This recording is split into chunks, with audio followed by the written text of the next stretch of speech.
janë gati sot të votojnë Adriatik Lapajn? Të marri vota aq sa të bëhet ky ndryshim i madh? Kujtojmë që në zgjedhjet e fundit kanë marrë 64.000 vota, por dhe për fajt të kodit u prodhua vetëm një mandat. Nëse s'do ishte kodi, mundet sot Adriatik Lapaj apo edhe partitë të tjera të vogla opozitare ta bëjnë këtë ndryshimin e madh? Janë gati sot shqiptarët i votojnë? Shqiptarët do ta kenë të qartë njëherë mirë, pa bashkim, bashkimi bën fuqinë. Pa bashkim nuk ka, ne kemi thënë qartësisht, një parti e vetme nuk e mund dot një sistem të tërë, është e pamundur. Pra duhet bashkim, duhet bashkim, duhen rregullat qarta dhe të reja lojë, prandaj duhet kjo qeveri tranzitore, që këto rregulla të bëhen qartë.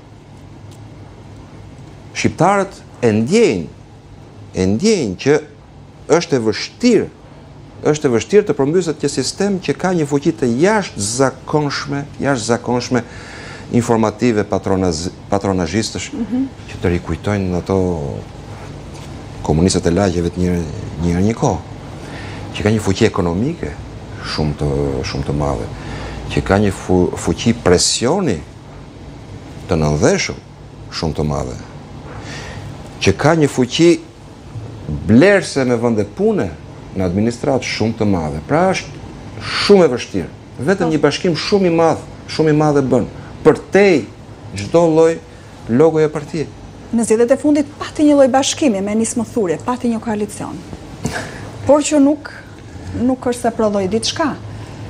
Jo, thirrja u bë për të gjitha partitë. Para zgjedhjeve u bë një thirrje, ne u bëm thirrje të gjitha partive opozitare që të bashkoheshin, përveç partive, dy partive kryesore të këtij vendi, që janë pjesë e sistemit 34 vjeçar.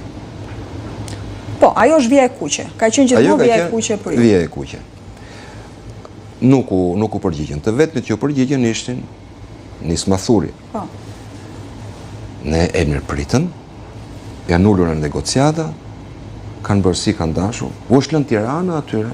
Ne duam Tiranë, merren në Tiranë dhe ne s'kemi bërë pothuajse fare fushat në Tiranë. Ua kemi lënë të gjithë atyre. Neve nuk u përqendruam vetëm në 1, 2, 3 rrethe ku të kishim përqendruar të gjithë forcën tonë dhe të nxjini mandate aty. Ne bëm një fushat kombëtare, duke mos lënë mënjan anashkaluar as fshati më të vogël. Pse u bë pastaj tradhtia?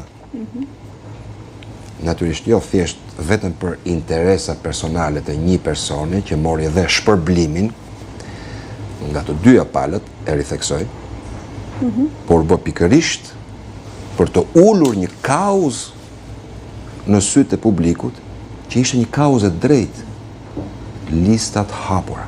Po. Listat hapura, meritokraci, ajo çka i ka munguar këtij vendi. Dhe kjo duhet të zhbëhej me të gjitha mënyrat. Se nuk ishte nevojë qeveria për një mandat. Kanë 83 mandate. Nuk ka nevojë për një mandat. Ka nevojë për të hedhur poshtë moralin e këtij mandati. Shumë shkurt nëse doni dhe ju të jepni opinionin tuaj, sepse janë që të dy miq tuaj, njëri në politik, tjetri në fushën në profesionin tuaj të parë, që është aktrimi, kinemaja. Viktor Zhusti, Adriatik Lapaj patën një përplasje në distancë në rrjetet sociale për publikimin e një fotoje. Si e përjetuat ju, zoti Kame?